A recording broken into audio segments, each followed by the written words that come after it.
Joining us tonight is Dr. Michael Pillsbury, Director of the Center for Chinese Strategy at the Hudson Institute, author of The 100-Year Marathon. Mike, great to see you. And the President raises an important question. Why in the world would the WHO have failed to understand, to comprehend the severity of the outbreak in China? Well, I'm glad you mentioned the president's tweet just a couple hours ago. The way I read it, Lou, is he's going to have an investigation and do something about this after the crisis is over.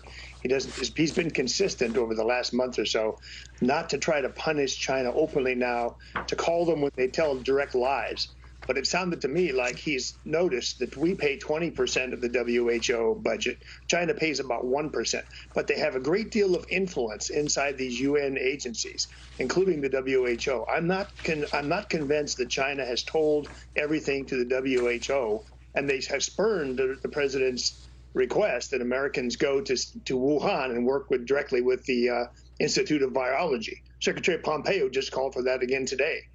So we're being stiffed by the WHO, and they're going to have to pay a price. But do we have to do it today? I think that's what the president's message was. Well, it's becoming difficult to rationalize tolerating the kind of conduct that we are by China. They have control, basically, of the WHO. I shouldn't even say basically, effectively.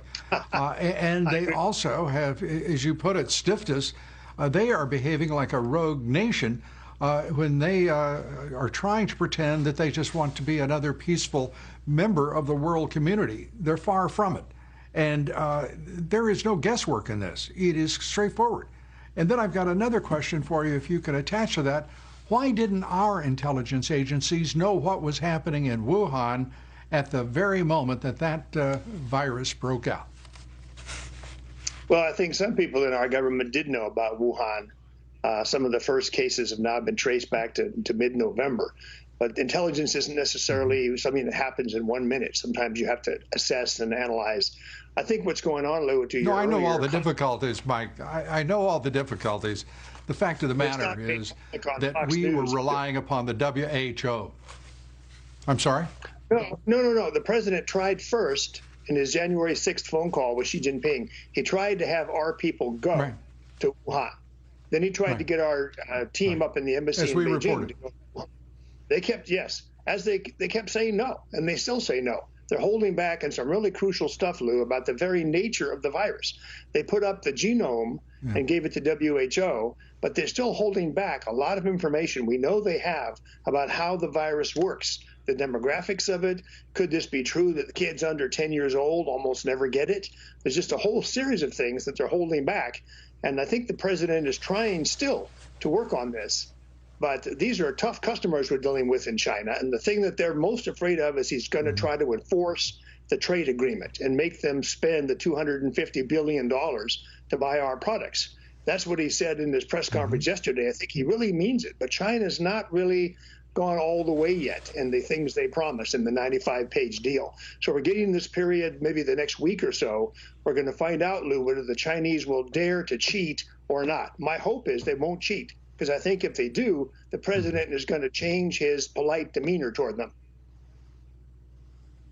Well, he has been extraordinarily polite.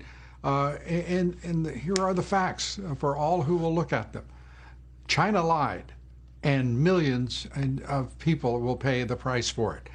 In this country, the loss of lives, the infection worse than in any other. But when China lies and people die, there have to be consequences. What should those consequences be? Well, there's one set of consequences already being put together. There's more than 50 pieces of legislation, Lou, that call for punishing China in various ways. Unfortunately, many of them only have 3 or 4 co-sponsors in the House or the Senate. So the White House staff is very wary of putting the presidential seal of approval on legislation that doesn't have a lot of support. I think if more and more senators and congressmen and women would support this legislation, as I say, 50 pieces of legislation now about punishing China in various ways. If we saw more support from Congress, I think you'd see the president immediately start saying, we have to do this. The Congress wants me to do it. By the way, one of the strongest supporters, this is very strange, One of the strongest supporters of the president on China is Nancy Pelosi, of all people. She backed him up at this conference in Munich. She continues to say she supports Trump's China policy. But we need more Republicans, these moderate Republicans who are still kind of in love with China. They're the ones who are not sounding on to the bills by Marco Rubio or Josh Hawley or Jim Banks. Many of these heroes in the House and Senate are just not getting the support from their colleagues yet. They're not getting the support from the rhinos, which has been and may be not only a critical issue for the Republican Party itself, but maybe its downfall, because those rhinos, whether it's on immigration or trade policy, they are fighting this president and doing the bidding of Wall Street and corporate America and Beijing, by the way, without fail, as you well know. As we look at this issue of aid, 6 countries have taken Chinese aid that had turned out to be in medical supplies and equipment. It's turned out to be broken, faulty, defective, and again, without consequence. There seems to be as well a quid pro quo at work here. Take our aid and you will be obligated. Nigel Farage of the UK says by including Huawei in 5G in networks in the United Kingdom and elsewhere in Europe. Could it be? Say it isn't so. What the Chinese tell me, and what's in their press, Lou, concerning this narrow issue, is they believe they're in a race with us to be the first to recover from the virus. They are probably falsifying their numbers of dead, their total cases. They didn't shut down all of China. They only shut down really the center of China. Other parts stayed in industrial production. So they're starting to restart entirely. Their hope is for the rest of this year, they can exceed our growth rate, and that this year will be the one in which they finally surpass the United States of America. We have to make sure that won't happen. And that's how I understand the president's goal with this wonderful trade agreement.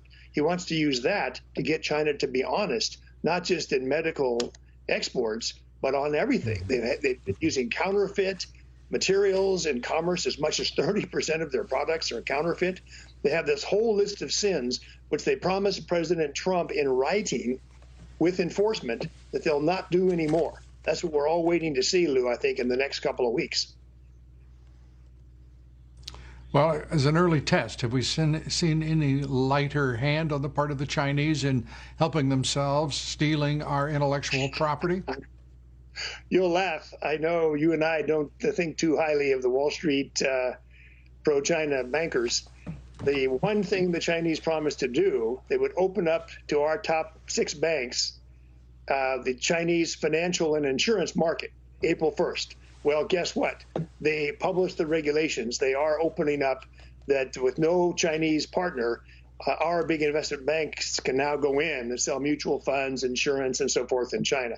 So it's ironic that the first big step the Chinese are taking to implement President Trump's trade agreement is to help Wall Street. Maybe they know something we don't know, Lou.